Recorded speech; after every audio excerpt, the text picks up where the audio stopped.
आज के पाठ का शीर्षक है निराला मुक्त छंद का नया शिल्प। इस पाठ के अध्ययन के उपरांत आप मुक्त छंद की पृष्ठभूमि से परिचित हो सकेंगे। छंद के क्षेत्र में निराला के बहुविध प्रयोगों से अवगत हो सकेंगे। निराला के मुक्त छंद की अवधारणा से परिचित हो सकेंगे। मुक्त छंद का परवर्ती कविता पर क्या प्रभाव पड़ा, इससे अवगत हो सकेंगे।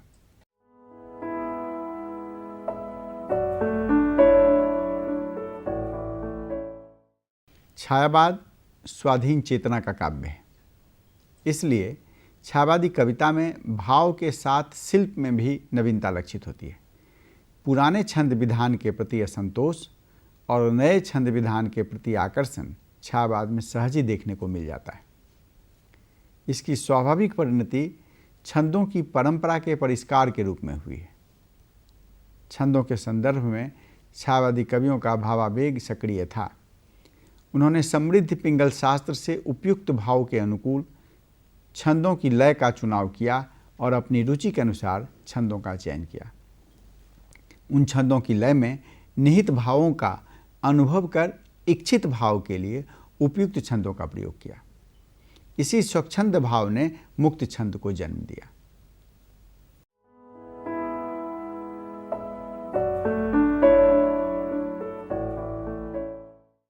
सामान्यतः छंद का अभिप्राय अक्षर, मात्रा और विराम के नियमों से बंधी हुई रचना से। साहित्य दर्पणकार के अनुसार वही रचना पद्य हो सकती है जो अक्षर और मात्राओं द्वारा व्यक्त हो तथा छंदों में आबद्ध हो।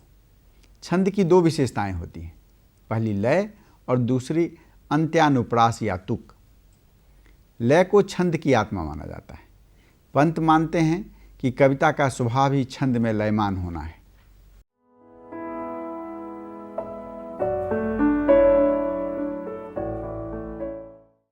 हिंदी में भिन्न तुकांत या ब्लैंक वर्स की शुरुआत जयशंकर प्रसाद ने की। यह छंद मात्रिक भिन्न तुकांत छंद था। पंडित रूप नारायण पांडे ने भी इस छंद का उपयोग किया था। वर्णात्मक भिन्न तुकांत छंद के प्रथम प्रयोक्ता अयोध्या सिंह उपाध्याय हरिऔध हैं, जिन्होंने प्रिय प्रवास में इसका प्रथम प्रयोग किया। उन्होंने गण वृत्तों को हिंदी में अतुकांत काव्य के योग्य माना। वर्णात्मक भिन्न तुकांत का प्रथम प्रयोग मैथिली शरण गुप्त और सियाराम शरण गुप्त ने भी किया। पंत ने ग्रंथि शीर्षक कविता 19 मात्राओं वाले भिन्न तुकांत में ही लिखी है। पंडित गिरधर शर्मा नवरत्न ने जिस भिन्न तुकांत का प्रयोग किया है उसकी गति कवित्व छंद जैसी है। उसमें हर एक छंद 8-8 वर्णों का होता है। निराला का यह मत है कि इस तरह की कविता अतुकांत काव्य का गौरव पद भले ही अधिकृत करती हो, वह मुक्त काव्य या स्वच्छंद कदापि नहीं। जहाँ मुक्ति रहती है वहाँ बंधन नहीं रहते, न मनुष्यों में न कविता में। अभी तक हमने जितने प्रकार के अतुकांत काव्य के उदाहरण दिए हैं, सब एक एक सीमा में बंधे हुए हैं। एक एक प्रधान नियम सब में पाया जाता है। गण वृत्तों में गणों की श्रृंखला, मात्रिक वृत्तों में मात्राओं का साम्य, वर्ण वृत्तों में अक्षरों की समानता मिलती है। कहीं भी इस नियम का उल्लंघन नहीं किया गया। इस प्रकार के दृढ़ नियमों में बंधी हुई कविता कदापि मुक्त छंद नहीं हो सकती।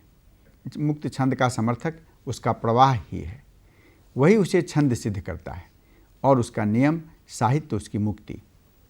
भारतेंदु युगीन कवि महेश नारायण की प्रबंधात्मक कविता स्वप्न या द्विवेदी युगीन कवि श्रीधर पाठक की संध्याटन कविता में छोटी बड़ी और गद्यात्मक पंक्तियों को देखकर उन्हें मुक्त छंद का प्रवर्तक घोषित करना उचित नहीं जान पड़ता। सिर्फ छोटी बड़ी पंक्तियों को एक साथ रखना या वाक्यों का गद्यात्मक होना मुक्त छंद नहीं है। मुक्त छंद लय की एक पद्धति है जिसमें पंक्तियां भावावेग के अनुसार छोटी बड़ी या गद्यात्मक हो सकती हैं। निराला अपने प्रगल्भ प्रेम शीर्षक कविता में मुक्त छंद की प्रस्तावना करते हुए कहते हैं, आज नहीं है मुझे कुछ और चाह, अर्ध विकच इस हृदय कमल में आ तू, प्रिय छोड़ कर बंधन में छंदों की छोटी राह। निराला यहाँ मानते हैं कि छंद की बंधी हुई संकीर्ण प्रणाली की जगह कविता के प्रवाह के लिए मुक्त छंद का विस्तृत मार्ग चाहिए। और अपने एक दूसरे गीत में निराला कहते हैं, नुपुर के सुर मंद रहे, जब न चरण स्वच्छंद रहे। यहाँ दूसरी पंक्ति में प्रयुक्त चरण कविता का चरण है और स्वच्छंद का अभिप्राय मुक्त है। यह बात ध्यान देने योग्य है कि निराला के यहाँ मुक्त छंद का आशय छंद से पूर्ण मुक्ति या छंदहीन होना नहीं है। उनके यहाँ मुक्त छंद वह है जो छंद की भूमि में रहकर भी मुक्त है। निराला ने छंदों के बहुविध प्रयोग किए हैं। गीतों में काव्य और संगीत को सन्निकट लाने का कार्य किया है, तो आख्यानक काव्यों में छंदों में अपने अनुसार परिवर्तन किया है। मुक्त छंद की अवधारणा हिंदी को उनकी विशिष्ट देन ही है। अपनी प्रकृति के अनुसार छंदों के क्षेत्र में भी उन्होंने लकीर का फकीर होना स्वीकार्य नहीं था। अपने प्रथम काव्य संग्रह परिमल की कविताओं को उन्होंने 3 खंडों में विभाजित किया था। सममात्रिक शांत्यानुप्रास कविताएं, विषम मात्रिक शांत्यानुप्रास कविताएं और स्वच्छंद छंद में लिखित कविताएं। सममात्रिक शांत्यानुप्रास कविताओं में मात्राओं और तुकों दोनों की समानता का ध्यान रखा गया है। उदाहरणार्थ खोज और उपहार शीर्षक कविता देखी जा सकती है। चकित चितवन कर अंतर पार, खोजती अंतरतम का द्वार, बालिका सी व्याकुल सुकुमार, लिपट जाती जब कर अभिमान, अश्रु सिंचित दृग दोनों मींच, कमल कर कोमल कर से खींच, मृदुल पुलकित उड़ से उड़ सींच, देखती किसकी छवि अनजान। कविता की पंक्तियों में प्रत्येक चरण में 16-16 मात्राएं हैं और पार द्वार का तुक सुकुमार से तथा मींच खींच का सींच से मिलता है। साथ ही अभिमान का तुक अनजान से मिलता है। अपने गीति काव्य में निराला ने प्रायः ऐसे ही छंदों का प्रयोग किया है। विषम मात्रिक शांत्यानुप्रास वाली कविताओं में प्रत्येक चरण में मात्राएं विषम होती हैं किंतु तुकें मिलती हैं। अधिवास, विधवा, भिक्षुक आदि कविताओं में ऐसे ही छंदों का प्रयोग हुआ है। भिक्षुक शीर्षक चर्चित कविता की कुछ पंक्तियों को देखा जा सकता है। वह आता 2 टूक कलेजे के करता, पछताता पथ पर आता, पेट पीठ दोनों मिलकर हैं एक, चल रहा लकुटिया टेक, मुट्ठी भर दाने को भूख मिटाने को, मुँह फटी पुरानी झोली को फैलाता, 2 टूक कलेजे करता, पछताता पथ पर आता। इन पंक्तियों में पहली में 6, दूसरी में 30, तीसरी में 19, चौथी में 13, पाँचवीं में 12, छठी में 10, सातवीं में 22, आठवीं में पुनः 30 मात्राएं। इस तरह प्रत्येक चरण की मात्राएं विषम हैं, लेकिन आता, पछताता, फैलता, एक टेक, दाने को, मिटाने को आदि के अंत्यानुप्रास या तुक मिलते हैं। ये तुक ही इनमें गीतात्मकता पैदा कर देते हैं। निराला पंक्तियों की आवृत्ति भी कहीं कहीं टेक की भांति करके कविता में प्रभाव पैदा करते हैं। मुक्त छंद हिंदी कविता को निराला की विशेष देन है। वे छंदों की मुक्ति को मनुष्यता की मुक्ति के साथ जोड़ते हुए परिमल की भूमिका में लिखते हैं। मनुष्यों की मुक्ति की तरह कविता की भी मुक्ति होती है। मनुष्य की मुक्ति कर्मों के बंधन से छुटकारा पाना है और कविता की मुक्ति छंदों के शासन से अलग हो जाना है। उनके मतानुसार छंदबद्ध कविता उपवन की बंधी प्रकृति है, तो छंदमुक्त कविता वन्य प्रकृति। इसके समर्थन में निराला ने वैदिक ऋषियों के मंत्रों को उद्धृत किया। उनकी प्रशंसा करते हुए उन्होंने यह मत व्यक्त किया कि वैदिक ऋषि उच्च कोटि की रचना इसलिए कर सके कि वे किसी प्रकार की रूढ़ि को नहीं मानते थे। निराला ने मुक्त छंद के व्यवहार के आरंभ का श्रेय भी वैदिक ऋषियों को दिया। उनके अनुसार मुक्त छंद का व्यवहार उन्हीं ऋषियों ने किया था जो सांसारिक माया मोह और अज्ञान से पूर्णतः मुक्त थे। भाषा सुरक्षित वह वेदों में आज भी मुक्त छंद, सहज प्रकाशन वह मन का, निज भावों का प्रकट अकृत्रिम चित्र। मुक्त छंद का सहज संबंध वे वेदांत ज्ञान के साथ इस रूप में दिखाते हैं। मुक्त हो सदा ही तुम, बाधा विहीन बंध छंद, ज्यों डूबे आनंद में सच्चिदानंद रूप। मेरे गीत और कला में भाव, भाषा, छंद तीनों की मुक्ति का समर्थन करते हुए निराला कहते हैं, भावों की मुक्ति छंद की भी मुक्ति चाहती है। वे मैथिली शरण गुप्त के समर्थन के हवाले से कहते हैं कि गुप्त जी ने कहा, मेरा भी यही विश्वास है कि मुक्त काव्य हिंदी में कवित्व छंद के आधार पर ही सफल हो सकता है। निराला मानते हैं कि थोड़े हेर फेर से उनकी पंक्तियों में कवित्व के चरण मिल जाते हैं। कहीं कहीं तो बिना परिवर्तन के ही अनायास ही कवित्व के चरण मिल जाते हैं। जैसे इस कविता में 16 वर्ण वाली कवित्व की आधी पंक्ति देखी जा सकती है। आई याद चांदनी की धुली हुई आधी रात, या गया दिन आई रात गई रात खुला दिन, या भस्म हो गया था काल तीनों गुण ताप त्रय। निराला ने कवित्व को हिंदी का जातीय छंद कहते हुए अपने मुक्त छंद का आधार बनाया। इसके पीछे कारण यह था कि वे नाटकीय कविताएं लिख रहे थे। उसके लिए ज़रूरी था कि उसमें बोलचाल की लय हो। बोलचाल की लय में विविधता स्वाभाविक है, उसमें उतार चढ़ाव होता है, कुछ शब्दों पर कम कुछ पर अधिक जोर दिया जाता है। यह विविधता मात्रिक छंद में नहीं दिखती थी। गणात्मक वृत्तों में उसका और अधिक अभाव था। निराला के अनुसार कवित्व का सौंदर्य गाने में नहीं वार्तालाप करने में है, उसमें आर्ट ऑफ रीडिंग का आनंद मिलता है। इसलिए उन्होंने कवित्व को मुक्त छंद का आधार बनाया। पंत जी और पल्लव में निराला बताते हैं कि उन्होंने हिंदी और बंगला के नाटक देखे थे। अल्फ्रेड और कोरिथियन कंपनियों के नटों का हिंदी उच्चारण उन्हें बहुत अस्वाभाविक लगता था। इस परिस्थितियों में हिंदी के अभिनय की सफलता पर विचार करते हुए, बोलते हुए, पाठ खेलते हुए जिस छंद की सृष्टि हुई वह यही है। उनकी मुक्त छंद की कविताओं में नाटकीय रचना कौशल सहज ही लक्षित किया जा सकता है। मुक्त छंदों की रचना के अन्य कारण पर प्रकाश डालते हुए नामवर सिंह ने लिखा है, छापे की मशीन आ जाने से आधुनिक कविता श्रव्य की जगह पाठ्य हो गई। इस युग में कविता को पढ़कर रसास्वादन करने का अवसर मिला। फलतः कवि ने भी इस सुविधा से लाभ उठाकर अपने भावों की ठीक ठीक अभिव्यंजना के लिए कविता के चरणों को इधर उधर हटाने, विराम चिन्हों के प्रयोग करने और कोष्ठकों आदि की सहायता लेने की ओर रुचि दिखाई। आधुनिक युग की कविता में विशेषतः छायावाद युग से विराम चिन्ह, कोष्ठक तथा मुद्रण विधि छंद का अंग बन गई। इन सभी दृश्य विधियों के साथ छायावादी कवियों का भावात्मक संबंध स्थापित हो गया था। इनके द्वारा उनके मन में विशेष प्रकार के भावचित्र जागते थे और इसलिए पाठक के मन में वैसे ही भावचित्र जगाने के लिए वे इन चिन्हों और विधियों का सहारा लेते थे।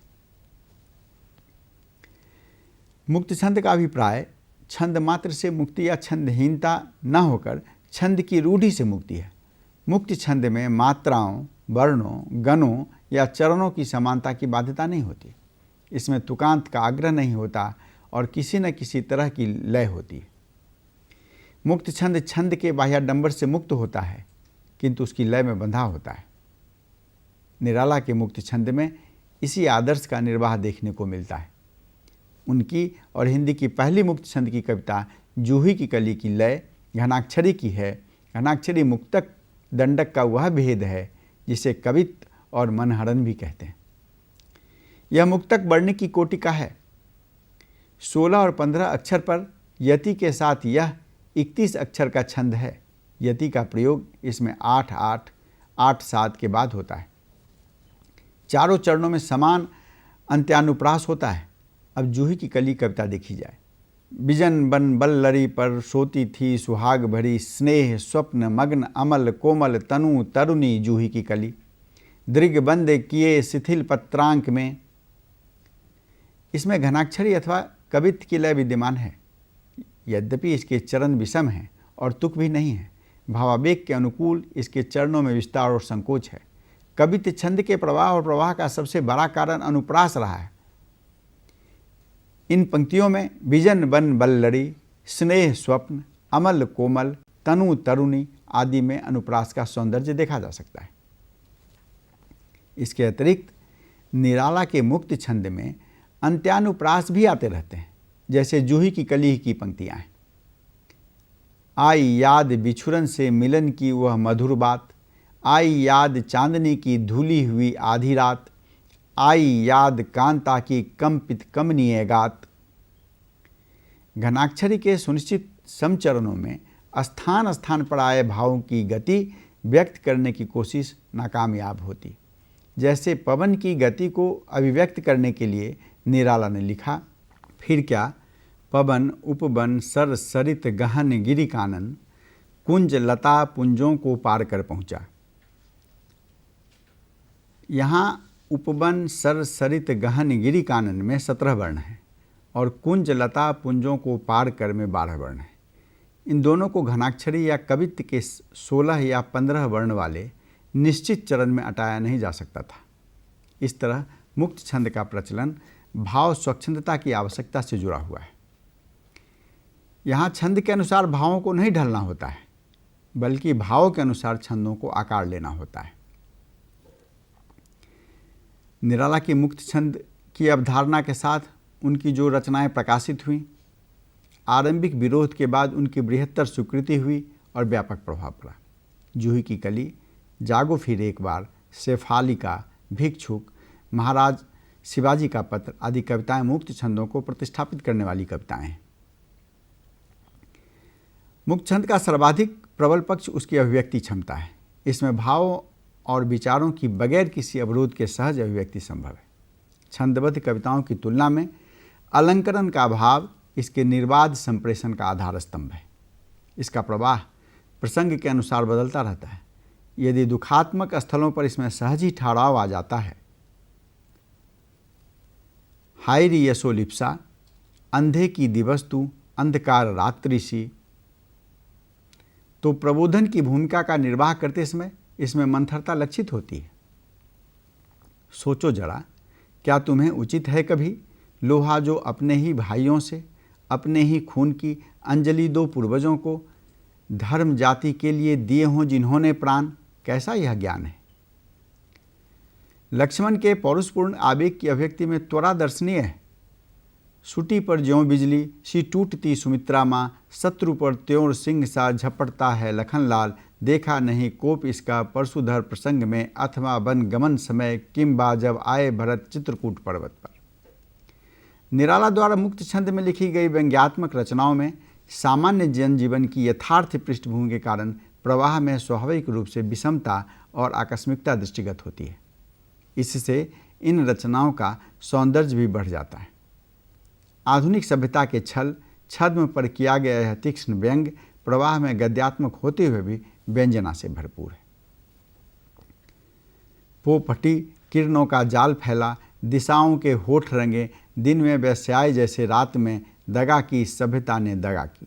निराला ने मुक्त छंद की रचना किसी सुविधे के लिए नहीं की, अन्यथा वे तुलसीदास जैसे कठिन छंद विधान को न अपनाते। मुक्त छंद का प्रयोग उन्होंने मूलतः कविता में प्रवाह लाने के लिए किया। आचार्य रामचंद्र शुक्ल ने अपने हिंदी साहित्य का इतिहास में पंक्तियों के आधार पर निराला के मुक्त छंद प्रयोग से किंचित असंतोष जताते हुए लिखा है, सबसे अधिक विशेषता आपके पद्यों में चरणों की स्वच्छंद विषमता है। कोई चरण बहुत लंबा, कोई बहुत छोटा, कोई मझूला देखकर ही बहुत लोग रबड़ छंद, केचुआ छंद आदि कहने लगे थे। बेमेल चरणों की विलक्षण आजमाइश इन्होंने सबसे अधिक की है। जिसे आचार्य शुक्ल विलक्षण आजमाइश कहते हैं, वह निराला का रचनात्मक प्रयोग है, जिसमें वे न केवल सफल हुए बल्कि परिवर्ती कविता के लिए भी मार्गदर्शक बन गए। बाद की अधिकतर कविताएं मुक्त छंद में ही रची गईं। आगे के कवियों ने निराला से प्रेरणा लेकर मुक्त छंद के विविध प्रयोग किए। प्रगतिवाद, प्रयोगवाद, नई कविता और समकालीन कविता से लेकर आज की कविता तक की यात्रा में मुक्त छंद ने कभी लय का साथ छोड़ा, कभी अर्थ की लय की तलाश की, कभी गद्य कविता का रूप लिया, तो कभी वह छंदहीनता तक जा पहुंचा। मुक्त छंद निराला की सीमा न होकर उनकी शक्ति है। राम की शक्ति पूजा, सरोज स्मृति और तुलसीदास जैसी छंदबद्ध रचनाओं के साथ मिलकर निराला का मुक्त छंद उनके छंद विधान में पूर्णता लाता है। इस संदर्भ में यह भी उल्लेखनीय है कि मुक्त छंद ने जहाँ समर्थ हाथों में पढ़कर हिंदी कविता को महत्वपूर्ण रचनाओं द्वारा समृद्ध किया, वहीं अक्षम लोगों के हाथों पढ़कर कविता की किरकिरी की। मुक्त छंद को जब छंदहीनता तक पहुंचा दिया गया तो उसने अपनी स्मरणीयता खो दी।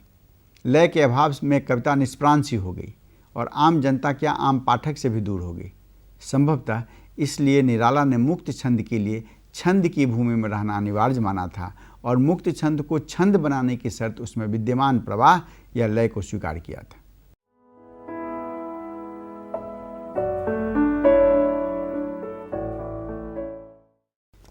अंत में निष्कर्षतः हम यह कह सकते हैं कि मुक्त छंद स्वाधीन चेतना और स्वच्छंद भाव की देन है। निराला ने छंद के क्षेत्र में विविध प्रयोग किए। हिंदी कविता में मुक्त छंद का प्रवर्तन निराला ने किया था।